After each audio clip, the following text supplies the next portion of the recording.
Welcome back to Fab and Adventures, guys. Today's episode, we're going to be talking about my little mini hoe here, some of the mods I've done already, mods that I'm doing, attachments I'm building, and whatnot. It's going to be a whole series. If any of you guys are safety, you might want to look up my favorite 90s TV show, MacGyver, and it'll be a lot easier on your head.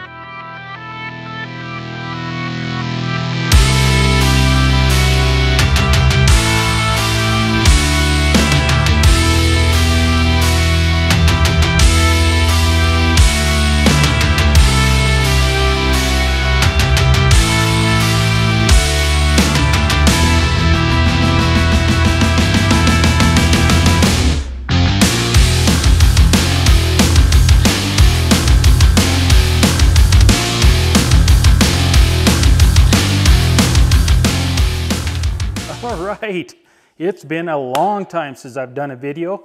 Long story short, hurt my shoulder at work, haven't been able to do any heavy work at all for the last 4 months, or a little bit more than that.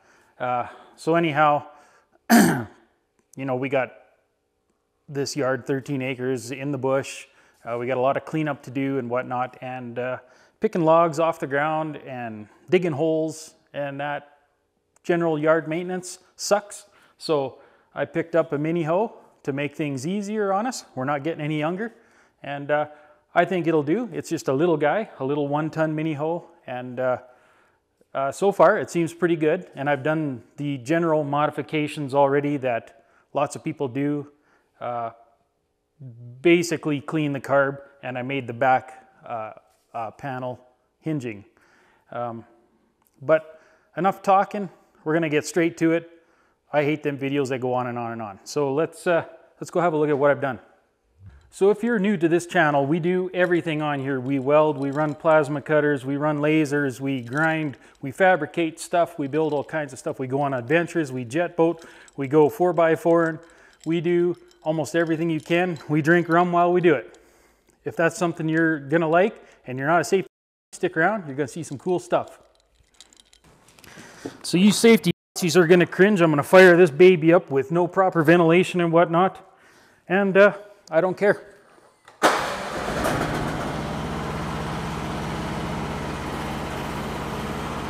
Tired of you whining and complaining, people, about safety and whatnot. Use your common sense. You'll be safe.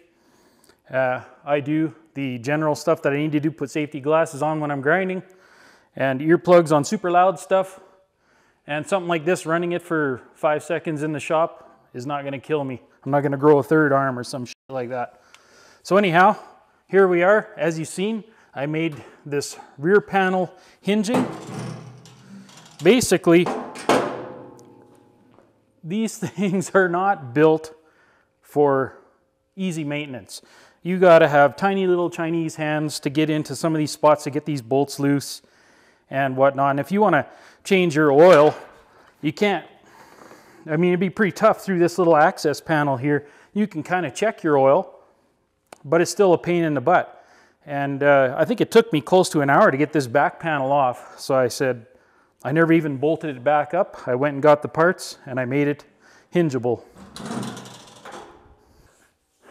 All right, so the short story on this hoe is I found it on Marketplace for 5,000 bucks Canadian. A guy had bought it from an auction, and he said he bought 7 of them mistakenly. I kind of doubt it. I think he was just a buyer and reseller, but whatever his story is, he's sticking to it and I don't care. But anyhow, I bought it. I went there for 5 grand, basically bought it sight unseen, didn't even fire it up. He loaded it with a skid steer, put it on my trailer, we strapped it down, we went home. The next day I tried to fire it up to get it off the trailer and couldn't get it to fire up, do nothing, you know. So eventually I reached down through the top, through here, pulled the choke all the way, and I got her to fire up, and it didn't run very good and whatnot, and it died on me multiple times just trying to turn it around on the trailer and get it off the trailer and into the shop. But no big deal. It's just a Briggs & Stratton motor. Pretty basic, easy to work on. So I got to work on it. And I tried a few different things, and I figured, well, the carburetor's probably dirty, so I poured a bunch of seafoam in it and ran it for a long time and shut it down.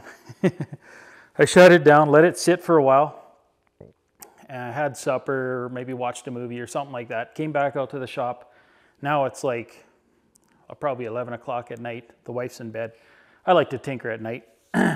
So I come out here and I figure I'm gonna fire it up and see if that seafoam has done its job. I hit the key, it turns over like a half a turn and locks up. And chunk, chunk, chunk, every time you hit the key, chunk, chunk, chunk, it would just stop. So I'm like, yeah, it's probably flooding. The needle in the carburetor is probably passing fuel into the cylinders, hydro-locked it with fuel. So that's what prompted me to take the rear cover off. So the hoe was facing around the other way with the back of the engine facing the door there. And so I proceed to take the spark plug out, and I put the wire back on the spark plug and set it there so that you don't kill the coil or mess with any sort of ignition stuff on there. Make sure I grounded it to the block. And I proceeded to hit the key, and when I hit the key, it splooched out a big old wad of gas on fire against the doors of my shop there. I had 6-foot tall flames there. The back of the hoe, she's on fire, and I'm scrambling trying to remember where I put my fire extinguisher. Remembered it was in my welding cabinet, peeled in there, got the old fire extinguisher out. As you can see, it's still sitting right here. Gave her the blast, like that, blasted the wall. Put the fire out. So I was right, it hydrolocked. And so from there on, I started just looking at things a little bit more, put the spark plug back in, fired it up. Of course, the thing wouldn't run proper. I'm going to take you down here and show you why. So what I basically thought I had found was this monkey cable setup that the Chinese did. They just had it wrapped around this choke lever, and it wasn't letting the choke go all the way down. So I figured, well, it's probably obviously not letting the choke all the way down. So I drilled a hole in that, reset the cable, and did that. Okay, so it's pretty hard to see in here what I'm talking about, but basically the throttle cable or throttle linkage comes from the engine, comes forward, has a little angle down. The plastic throttle plate on the top has a plastic thing angled like that. The rod comes in, goes down, and this little 90-degree plastic thing stops the rod from wiggling out. And that was too tight, so the throttle plate couldn't even rotate. So I had to take a knife and shave the top of this 90-degree till it would rotate, and your throttle, it's hard to explain, but this is your throttle rod and this is the keeper, and it would bind like that till I shaved it, and then the butterfly would open properly. And it's almost like the way it was set up is you needed choke to keep the darn thing running. And this throttle plate was actually locked wide open. You couldn't turn it. And I was wondering why the throttle didn't work the way I thought it should up here up on the control panel. So once I got this choke to go all the way off, I fired it up and it ran wide open. I'm like, what the heck is going on? And then that's when I found out this little thing down inside there was holding it back. I'll see if I can get a shot of it for you. Hard to tell if you can see what I'm talking about in there or not. I think so. But anyhow, after I shaved that throttle there, the throttle linkage worked properly, the choke was down, I had cleaned the carburetor. Now the thing would fire up nice, give it some choke, turn the key over, it would turn over a little bit, fire right up, idle super nice. So that was the first, one of the very first things I did, clean the carb, shave that little throttle linkage, adjust the choke proper so it works properly, and went from there. Then I basically got myself a chunk of piano hinge from the welding shop. It come in a 4-foot or a 6-foot long piece. I cut it down to just under 12 inches and just riveted on, staggered my rivets so that they don't try and land on each other. They're staggered like that. It doesn't give a big gap in there. And then just put some plain old cam over latches on it. Real easy, super heavy duty, way more than you need. But there, it's as easy as that to get into the back panel. Now, like true Chinese fashion, you're gonna have to tinker with these things and tighten bolts and check fittings, check hydraulic fittings, all this stuff. But the hour meter doesn't work. I swapped over the power leads on there and it started ticking and it started counting, then it quit. But I had already ordered this digital one off of Amazon. It shows you your RPM, it shows you the temperature of the engine, it does maintenance, logging, a bunch of junk you don't need, but at least it's going to keep track of my hours. You can see I got 0.5 on there. I've probably got more like 1.5 or 2.5 hours on this machine so far. Now you may have noticed the yellow wire down here. That is going off of the spark plug wire, and that's telling you your little computer up there that what your RPM is.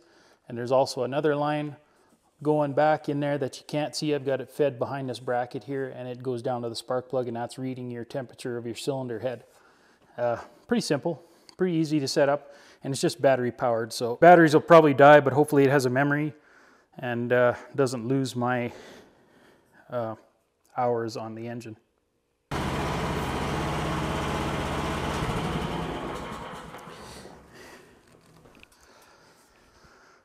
All right, so that pretty well takes care of the modifications I've done so far, and it now brings me into my favorite part, is building stuff, fabricating stuff for this machine. And the first thing that we're going to do is a hydraulic thumb.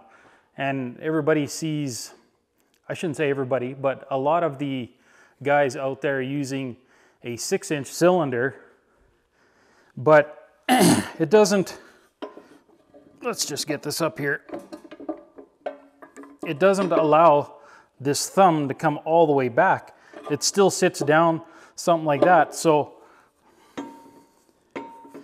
I'm planning to use this 8-inch cylinder that I got from Princess Auto.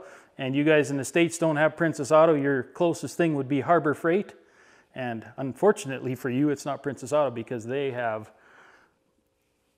everything you can imagine to build stuff, to fabricate stuff. It's awesome, it's cheap, and if you need something, you'll find it there. So anyhow, basically my plan, let's bring you in close. All right, so I got you a little bit closer here. So my plan is to cut these brackets off, and I like their system of how these pins work, where they go through and you just run your little bolt through this threaded hole, and it's what holds your pin in. Fairly simple. I like it, so I'm going to stick with it.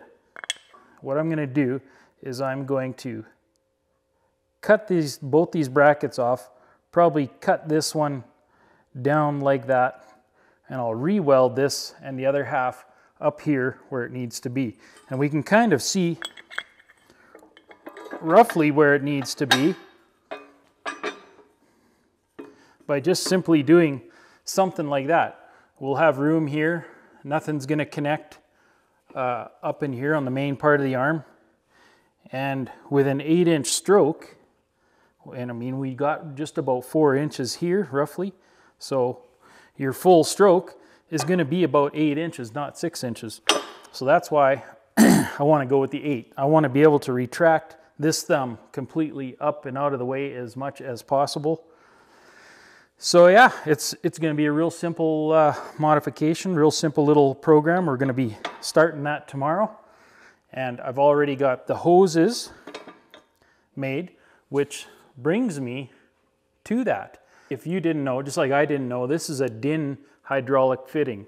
And there was a guy, I can't remember on which Facebook group it was, but he basically had the equivalent fitting figured out in a US Napa part.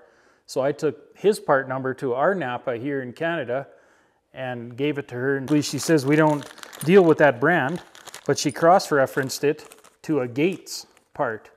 And so this is going to be the fitting that goes on here, and your hose is going to go on here and get crimped, and it's going to go down to your hydraulic cylinder. So hopefully you can read this, but that is the part number that will fit that and fit a hose fitting. Let's just show you here. So the plan will be to take this hose, put it in there, get it crimped, and then that gets bolted on.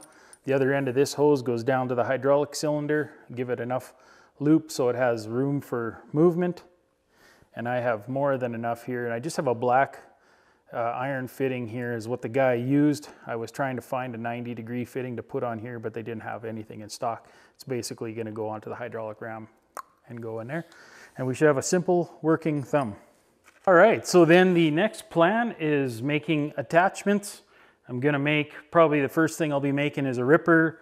I'll probably make a rake, probably a wider bucket. I'm just going to make all these parts because waiting for these Chinese accessories to come in is like waiting for the slow boat to come across the ocean, right? So I'm just going to make my own. They're simple. I mean, I fabricated way more intricate stuff than this. It's just iron and welding and tubes and, you know, plate and whatnot. No big deal. And I've got the arc droid over here. If you guys have seen my channel before, you probably know that I've got the arc droid. So that's going to make making these parts a joke. You know, I've already been playing with making the bucket mounts here, you know. So yeah, it's going to be an ongoing series. So if it's something you guys are interested, make sure you hit the subscribe, hit the bell, you know, all the good stuff that everybody tells you to do it, and be watching my channel because this guy's my latest project. See y'all later.